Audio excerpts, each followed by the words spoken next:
We're back on the Flank 5 point of view. Thanks for tuning in. All right.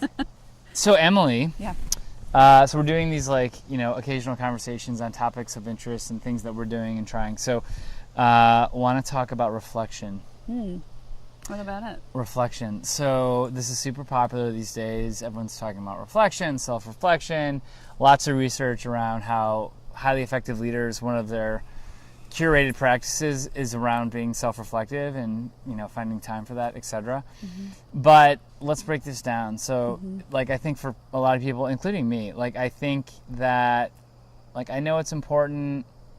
Self-reflection's a good thing. It's not a bad thing.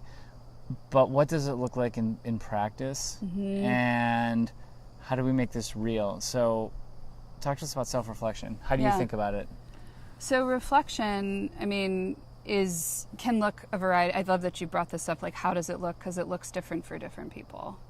I think the common way that we think about reflection, which is really the definition of is just giving serious thought to something, is pen and paper. And I actually think that that's probably the most powerful way to do it.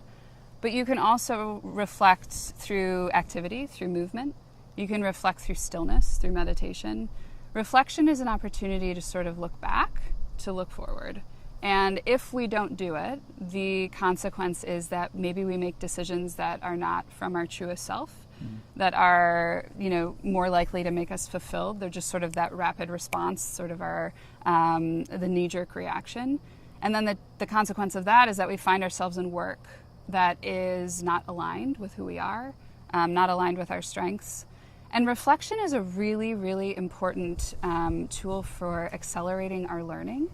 So without reflection, we're not paying attention to what's happening day to day. I know for me, the real struggle is to think about, what did I do today? Did I learn anything new today? Was I of service today? Was it a day that actually aligns with the vision that I have for my life? And without reflection, I don't have any way to answer any of that. And if we're really going to get deep, because I like to get deep, as you reflect back on your life, right? You want to be able to say that I've built a life and I have a legacy that really aligns with what I wanted it to be. And I also think with decision-making, reflection is incredibly powerful. Yeah. So that's where you asked what are some methods, some ways you can do it.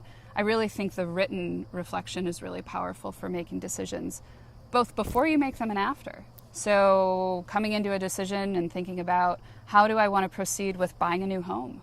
How did I decide to buy the new home? How did I decide not to? What was the consequence? You can gather a lot of data from that. Interesting. Yeah. So it's collecting data. You talked about writing as being one way to reflect, or that it can happen with movement. I took a bike ride this morning and was thinking. Yeah. So I guess it's that, right? So it's taking stock. So for people that have never done a self-reflection exercise before, what's a good way for them to maybe start? Yeah, there's a couple ways. That was did you guys see that? I'm going to think about that. I think it was a small airplane. Clearly we're being buzzed. This is very private. I hope there's no drones. Was it a drone? I don't know. So there's a bunch of different ways to do this. I really like prompts. I think prompts are a great way to start. I know a lot of leaders who like to do just free form sort of flow. Hi, buddy. Hi, buddy. A lot of leaders who just like to sort of empty their minds. Yeah. And I think that's a really great practice, but I think there's a discipline that prompts provide. So one thing that I do every day is I begin my day with, with petting my dog. I begin my day with the question, what is your intention what is my intention for the day? And that serves as a way throughout the day to come back to center. Cool. So today my intention was to do one thing at a time, mindfully, and be with the person who's in front of me. And you do first thing in the morning? First thing in the morning. Then I like to, at the end of the day, sort of ask, what did I learn? And any day where I haven't learned anything, especially if it's a couple days in a row, I start to feel really out of whack. And it's a good right sizing for me to be then go out and do something new. So yesterday I went to SoulCycle for the first time. I went to a new restaurant for lunch. I took a different bus ride home. So what I learned about myself, first of all, is that new things are really energizing for me. I like variety in my life. So it's important for me to catalog that, otherwise I don't know that, right? And so those are two very simple prompts. There's a lot that you can also ask about your business, like how are things functioning on your team? Did I show up as the leader I want to be today? Was I of service to other people? If that's something really important to you and you're not doing it day after day after day, there's consequences to that. So I think prompts are a great way to do it. And then also, having an accountability buddy around this, having someone who's kind of journaling as well, or, committed to this reflection practice, everything, we believe this. Everything's better in community. Yeah. So. Oh, awesome. So what's an area in which somebody might start a self-reflection exercise? Right? So if you think about somebody who's going through, I think most people are feeling busy, overwhelmed, they've got life pressure, they've got goals, dreams, so what's an insertion point for somebody to think about self-reflection, and what would some of the results of that work be? Yeah. I was working with a client recently who was working in finance at a fairly high level and knew that wasn't it, but didn't know quite what would be next. And so we embarked together on kind of a very intentional journaling process where every day he would sort of take note of his energy level throughout the day. He used an app called Mood Meter. And then he also did some journaling, and he was pretty disciplined about it. He had the psyche to do that. He was like, look, I'm willing. And over the course of his time in the collective, and then through his time journaling, he came upon, I have to start a business. And it's not like he quit his job and started a business. It's not that simple. And I think most great businesses aren't started that way, right? There's a lot of forethought and sort of intention put into it.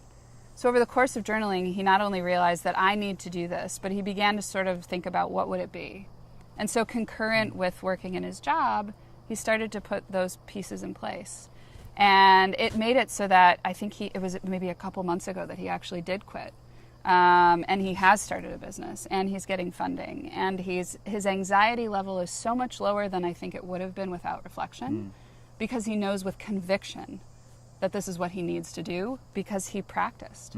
He was so in tune with who he was and what he wanted that this is just, he can't not do it now. Cool. And so I think that's a great example, I think. That. Yeah. So self-reflection. Yeah. So what I'm hearing is in summary. Yeah, in summary. So self-reflection is sort of, it begins with self-data collection. Yeah. Which is you can't have a point of view on what you need to do differently without knowing what's today, right? It's Exactly. almost like if you're thinking about, I want to eat healthy. It's we'll start by what do you eat in a week? Yep. Right? And so if we're talking about I want to be happy, or I want a more fulfilling career, or I want to be a good leader, it's you got a baseline, what's happening. So that's why journaling and things like that are important. And then taking that and from that developing a point of view, right? Yep. And sort of cataloging what's working, what's not, is self-reflection. Yep. So for leaders and for people that want to further enhance their impact and what they're doing, self-reflection is important. Totally. Cool. Well, we always knew it was important, but now we know why. Now we know why.